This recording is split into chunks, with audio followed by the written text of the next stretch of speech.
A gente começa a edição de hoje indo ao estúdio da Voz do Brasil. Quem está lá neste momento é o secretário executivo adjunto do Ministério de Minas e Energia, Bruno Eustáquio. Ele conversa com Nazi Brum e Gabriela Mendes sobre o leilão de 2 campos do pré-sal. Os 2 ficam na Bacia de Santos e o governo espera que 200 bilhões de reais sejam investidos na exploração deles até 2050. O leilão deve sair do papel ainda este ano e a expectativa em relação à venda é o que a gente acompanha a partir de agora. Vamos ver.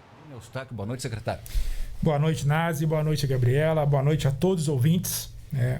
Primeiramente, é uma satisfação estar aqui e falando na semana em que a Voz do Brasil completa 86 anos, com um alcance para mais de 70 milhões de pessoas, E falando de um projeto que, de fato, tem esse alcance, A licitação dos volumes excedentes do contrato de cessão onerosa, de fato, chegará a toda a nossa população, Então, eu vou ter aqui a oportunidade de falar um pouquinho sobre este projeto, como estruturamos, os benefícios para estados e municípios e o cidadão que está na ponta, e a nossa expectativa nessa licitação. Então, secretário, ainda esse ano, o governo espera realizar esse leilão para exploração nos campos de Atapu e Sépia, que é na camada de pré-sal na Bacia de Santos. Qual que é a expectativa? Bom, a expectativa é a melhor possível, Nós trabalhamos por 17 meses neste projeto, nessa segunda rodada, Este trabalho contou com 3 envolvimentos aí contínuos junto à indústria do petróleo.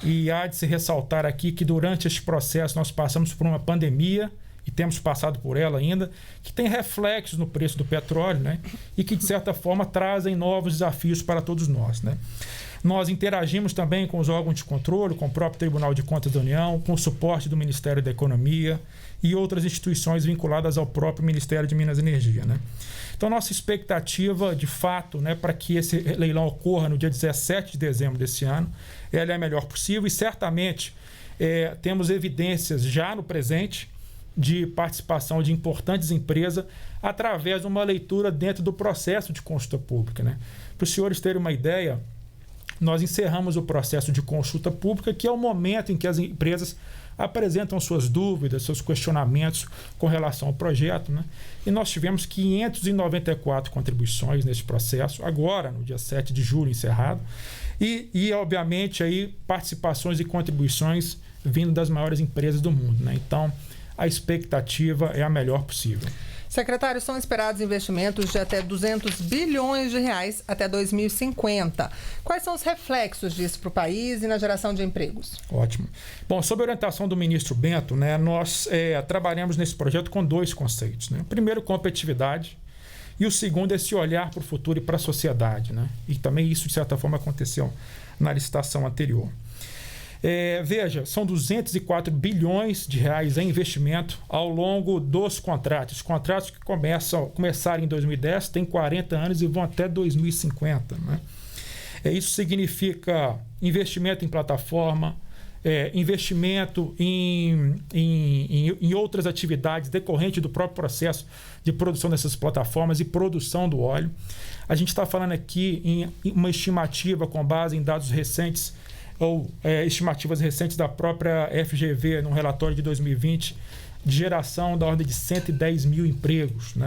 Então, de fato, é um projeto que, na nossa avaliação, com essa robustez de investimento, ele transformará o nosso setor de petróleo e gás e transformará também toda a sociedade que colherá frutos disso. Me cabe aqui destacar, Gabriela, que este projeto também, para o governo de um modo geral, é possível nós alcançarmos aí uma arrecadação governamental ao longo deste período também, da ordem de 110 bilhões de reais, em si utilizando o preço do petróleo hoje, que está na ordem de $70. Então, as cifras desse projeto são estratosféricas de um modo geral, e que de certa forma chegarão na sociedade. Agora, secretário, após o leilão, em quanto tempo esses 2 campos estarão produzindo petróleo e gás? Já existe uma estimativa dessa produção? Importante destacar, Nazi, que neste projeto a gente está licitando óleo, Não há risco, não há que se falar aqui em risco exploratório, O caso de Atapu, por exemplo, já está em produção desde junho de 2020, com 150 mil barris dia. Só para o nosso ouvinte ter uma ideia, todo o óleo que é produzido em terra hoje, nosso, é da ordem de 88 mil barris por dia. Então, a gente está falando quase o dobro de produção em uma plataforma já no campo de Atapu. O campo de sépia entrará com essa famosa FPSO Carioca, né, que tem sido bem divulgada aí pela sua robustez, pela tecnologia. Ela entra em operação agora em outubro de 2021 com uma capacidade de 180 mil barris, né? Então vejam, senhores, a dimensão daquilo que entrará em produção muito rapidamente com a sépia, né? E o reposicionamento do Brasil em termos de produção nacional. E, secretário, estados e municípios também vão ser beneficiados pelo leilão? Qual a previsão de recursos que eles devem receber? Bom, é importante destacar aqui, né? O ouvinte nosso aí deve estar nos perguntando, bom, o que eu tenho a ver com esse projeto, né? Onde é que a gente consegue materializar alguma coisa para esse nosso ouvinte? Bom, em 2019, nós fizemos a maior transferência voluntária da história. Foram 11,7 bilhões de reais decorrente do bônus de assinatura, que é imediato, descentralizado para estados, municípios e estado produtor, aquele estado que tem limite confrontante com a produção, que é o caso do estado do Rio de Janeiro, né? Então, do Oiapoque ao Chuí, os municípios se beneficiaram com este projeto, né? E foram recursos direcionados observando questões de desigualdade, questão de renda per capita, que de certa forma entraram no cômputo das decisões dos prefeitos e, obviamente, dos estados para fazer a melhor destinação disso daí. Neste caso, nessa segunda rodada, nós também seguiremos a mesma linha, né? Até por conta de lei. A Lei 13.885 nos impôs aí este rateio do bônus de assinatura. E para esta licitação, cuja previsão de bônus de assinatura é 11,1 bilhões de reais, nós direcionaremos para estados e municípios 7,3 bilhões de reais. 3,3 bilhões de reais decorrente exatamente dessa lei orientada para atender esses municípios, como, por exemplo, Serra da Saudade, em Minas Gerais, com 800 habitantes, e São Paulo, né? Então, do menor estado ao maior, todos se beneficiam na partida. E também outros 4 bilhões em resposta à sanção da Lei Candir, esse compromisso que o governo federal tem com os estados e municípios. Então, observe que tem uma resposta imediata com esta licitação através do bônus. Bônus esse que nossa expectativa é que esse pagamento ocorra até o final de fevereiro de 2022 e, na sequência, será descentralizado.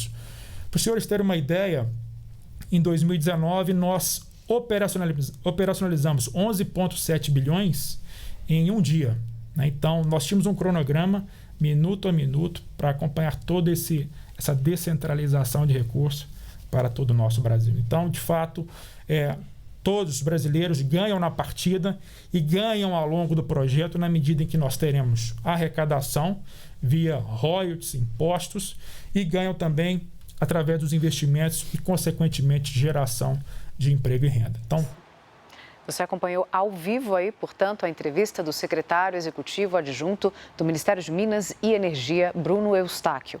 Ele deu detalhes sobre o leilão de 2 campos do pré-sal. Os 2 ficam na Bacia de Santos e o governo espera que 200 bilhões de reais sejam investidos na exploração deles até 2050.